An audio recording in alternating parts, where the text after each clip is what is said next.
Salut Arnaud, salut Franck. Moi, j'ai l'impression qu'une personne est faite pour moi et puis souvent, je m'aperçois qu'en fait, on n'a pas les mêmes envies et donc par peur de me faire rejeter ou de souffrir, je prends le large avant que ce soit l'inverse. Et en fait, là, typiquement, j'ai rencontré un garçon il y a un mois, c'est exactement ce qui se passe parce que je sens qu'il n'a pas les mêmes envies de couple que moi. Voilà, donc si tu pouvais me dire ce qui se joue, ça serait super cool. Merci. C'était Charlotte. Yes. Il y a plusieurs questions. Alors, il y a la question qui semble être posée de manière théorique, c'est-à-dire si on a l'impression qu'on est fait l'un pour l'autre, mais au fond on n'a pas les mêmes envies. Là, en fait, ça n'est pas vraiment un problème parce que au fond, vous avez la même envie. Ils ont les mêmes envies. Nous avons les mêmes envies. Ce sont nos stratégies pour y parvenir qui sont différentes. Mais l'envie, elle est la même. On veut aimer, être aimé. Oui, il n'y en a qu'une. Il n'y en a qu'une. Et ça, c'est notre envie de fond. Et les stratégies pour vivre ça vont être complètement différentes. Et là, donc, on est face à deux stratégies différentes, mais la même envie. Lui, en fait, pour être aimé, a besoin de se sentir non attaché et éventuellement avoir le droit de collectionner. Et elle, en fait, pour répondre à son envie, elle a envie de figer la relation dans le temps avant même qu'elle ait démarré quelque part, de la figer, de faire ce que vous appelez construire et bâtir quelque chose autour de ça. Et en fait, ça semble être deux envies totalement différentes. Il y en a un en fait qui ne veut pas s'engager et une qui veut construire et bâtir. Et en fait, l'envie est la même, les stratégies sont différentes. Et l'idée n'est pas de tomber sur quelqu'un qui a la même envie, et c'est toujours la même. C'est de tomber sur quelqu'un avec qui votre stratégie et la sienne peuvent matcher, quoi. Mais est-ce que ça match là dans ce cas-là ? Là, en fait, si ça matche pas, c'est parce que on n'annonce pas la couleur. On est bien dans le thème de la rencontre où on arrive et Charlotte, c'est ça, Ouais. arrive dans la rencontre avec un truc du type j'ai pas envie d'un truc prise de tête. Je sors de trucs prise de tête. Ce qui est le cas de 9 personnes sur 10. Donc j'ai pas envie d'un truc prise de tête, j'ai envie d'un truc léger. Et là, l'autre, il dit ah ouais, grave, un truc léger, je prends, c'est ma cam, justement. Et là, donc, on vient de partir sur un mensonge, et puis on récolte le mensonge 3 jours plus tard. C'est aussi simple que ça. Donc, là où on est sur des stratégies différentes, c'est qu'elle arrive et qu'elle annonce une couleur totalement fausse. Elle dit c'est léger, alors que ça pèse des tonnes, puisque ça doit être de la construction et du bâtiment, donc autant dire de l'agglo et du béton. Donc, oui, ça c'est lourd. Et là, on est sur un mensonge de départ. Qu'on ramasse quasiment immédiatement. En fait, Charlotte a tellement l'habitude de ces mensonges de départ qu'elle attend pas 6 mois pour les mettre à jour, que 3 jours plus tard, elle met le nez dedans et elle dit bon alors, t'es sur quoi ? Tu me fais un gosse ou on en est où ? Et puis voilà, ça s'arrête là. Alors du coup, il faut plutôt le dire dès le départ lors de la rencontre, moi je cherche vraiment à construire avec quelqu'un, ou parce qu'à un moment donné, tu disais aussi il faut se laisser un petit peu porter quand on se rencontre. Oui, pardon. Oui, c'est ça, parce qu'à un moment donné, on en parlait, je crois, lors de la dernière émission, et tu disais, il faut se laisser un peu porter par la rencontre, sans forcément venir avec un projet. Est-ce que justement, dans ce cas-là, il faut pas mieux être honnête et dire, non mais moi, en fait, mon désir, ma stratégie, c'est que ça passe par la construction ou... Pardon.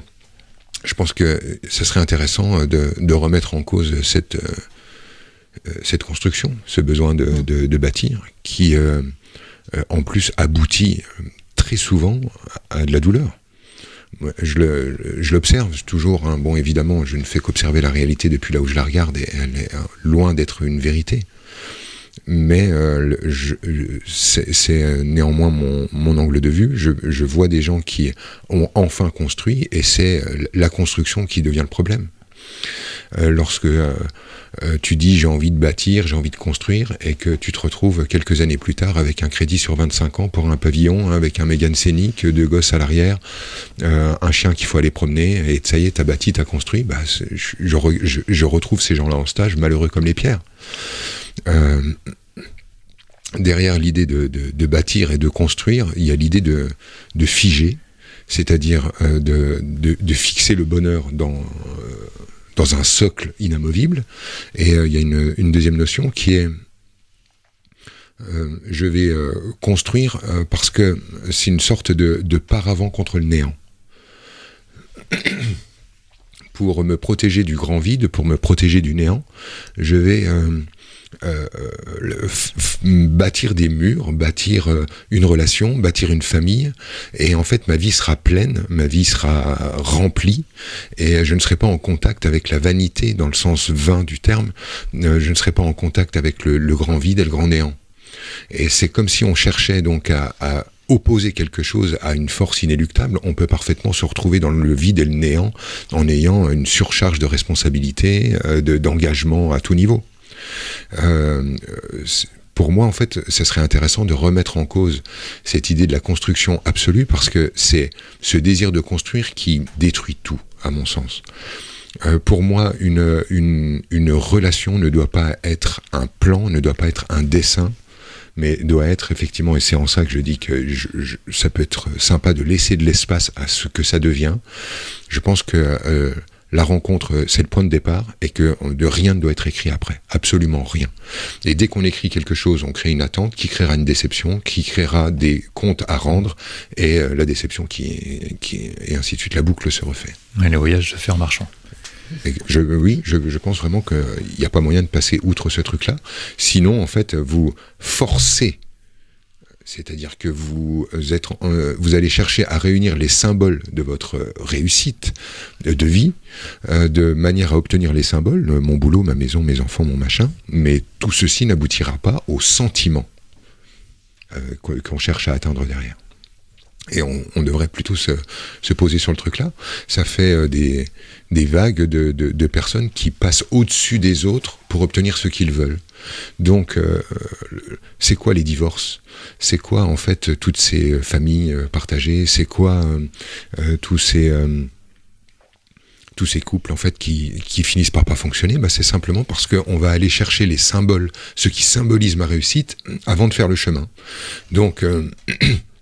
je crois que je veux une rencontre, parce que je crois que je veux un mec, parce que je crois que je veux une relation d'amour, mais en fait, ce que je veux, c'est un bébé. Parce que depuis longtemps, je pense qu'un bébé ne m'aimera jamais autant que n'importe qui.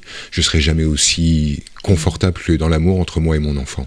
Donc, en fait, je vais aller directement chercher le bébé, mais au mépris de toutes les étapes intermédiaires. Donc évidemment, à la fin, je vais me retrouver seul à élever mon gamin dans une garde partagée, et puis l'autre sera un énième con que j'ai rencontré, parce que l'autre n'aura été qu'un moyen d'accéder. Et tant qu'on utilise les autres comme des moyens d'accéder, la rencontre, elle est faussée d'entrée de jeu. En fait, je ne te rencontre pas, je veux simplement utiliser un morceau de toi dont j'ai besoin pour un projet qui m'est perso.